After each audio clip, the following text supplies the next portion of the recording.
a little bit about your journey into publishing. How did you get into the position you are in today? And did you experience any setbacks because of your gender? Then jumped right into a full-time job after college.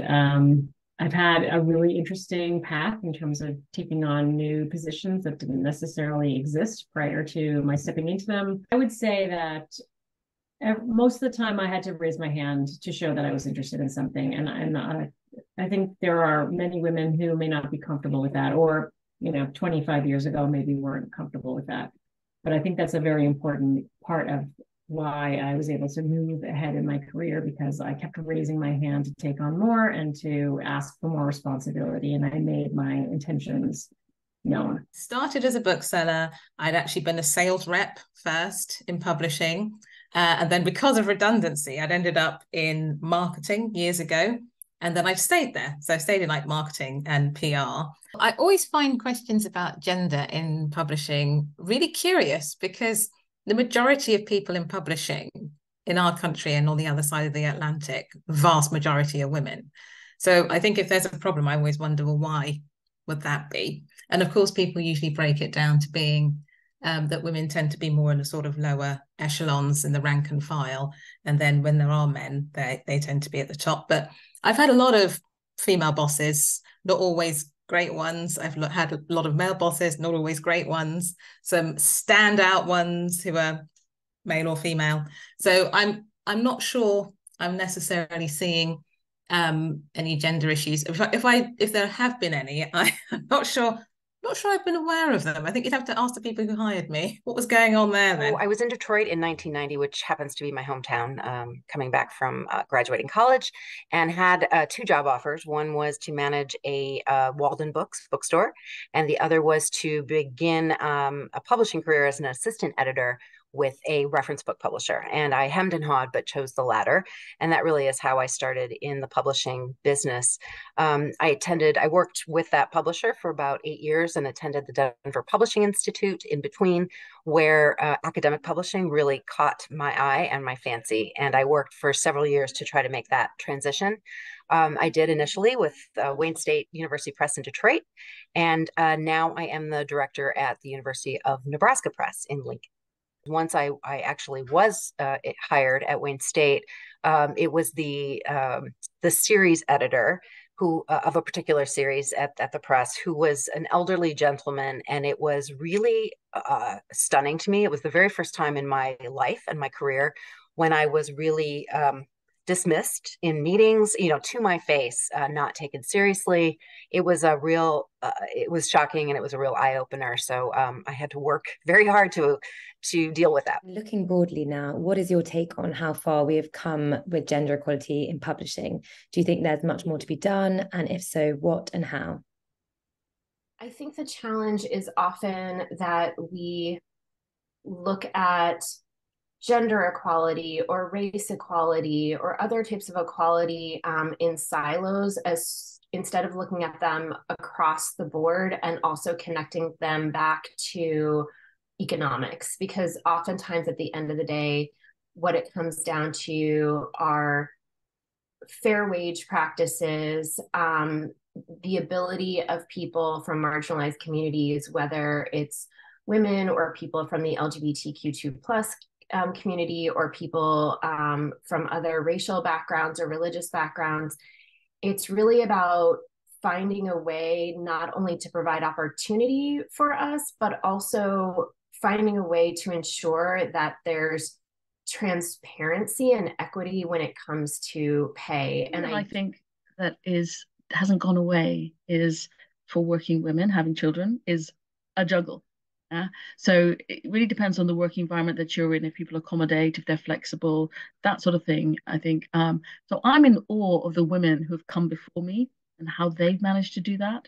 I mean, British publishing historically has been very privileged, in the sense that people tend to be highly educated, middle class, white, ostensibly from the southeast of the United Kingdom. And so I think that there's a real concerted effort to change that and to have steps. So I think those are issues just over and above gender, actually, to do with class and economic status. that need to be addressed? I think one of the things that people have to do when they have women as staff is just start where the reality is. You know, sometimes women will take time off to do really weird things like have children. And when they come back, they want to do weird things like work part-time so they can balance work and family commitments. I think you should just start where the truth is. Don't get women to lie and pretend, you know, just start there. And then you can have a proper working relationship that's honest and that works for everybody. And actually, I think a bit of flexibility works for everybody, parents and non-parents. So I think there is more to be done. I think if you look around, depending on what company you're looking at, sometimes you see women at the top and sometimes you don't. And there's probably a number of, reasons why that has come to pass. But I think that women are extremely capable and make excellent leaders. And I think that there should be more of them running the show wherever possible. Could you tell us what your current role is and what do you love about it? I think being a press director, working at a university press is just one of the very best and fulfilling things you can do. There's never the same day twice. All of the different authors, all of the different projects, and the staff that I work with are just amazing. They're so talented, and it's just a joy every day to see what we do that way. And then, of course, challenges to make sure we keep our funding and keep our visibility and all that stuff is the more challenging side, but it's still very invigorating. I am responsible for the IPG's strategy, delivering the strategy. I'm the chief exec. And I have been here a very long time.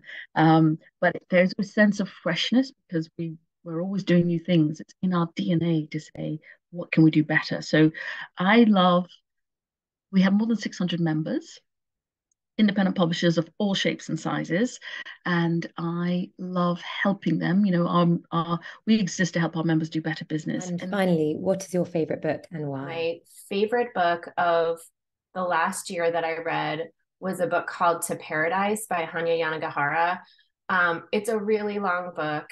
It takes place in New York City, which is one of my favorite places in the whole world, over different time periods, and it reimagines what would have happened among a group of people at different times in history. And it's just a really beautiful look at some of the things we've been discussing: race, gender, identity, the environment, how we impact the environment. So it's not only a really fun, lyrical, beautiful read, but it's also a really profound story. So I have to say Pride and Prejudice is one of my favorite books. Pretty much you could pick a handful of Jane Austen titles and I would say, yes, they're all my favorites. I think because she wrote about strong women and women who want to sort of go against the norm. One of my very, very favorite books is The House of the Spirits by Isabel Allende, La Casa de los Espíritus. And she writes about, it takes place against the backdrop of the history of Chile. And it comes to fruition around the coup of Pinochet, when Pinochet took over from Allende. But it's told through the history of lots of generations of women.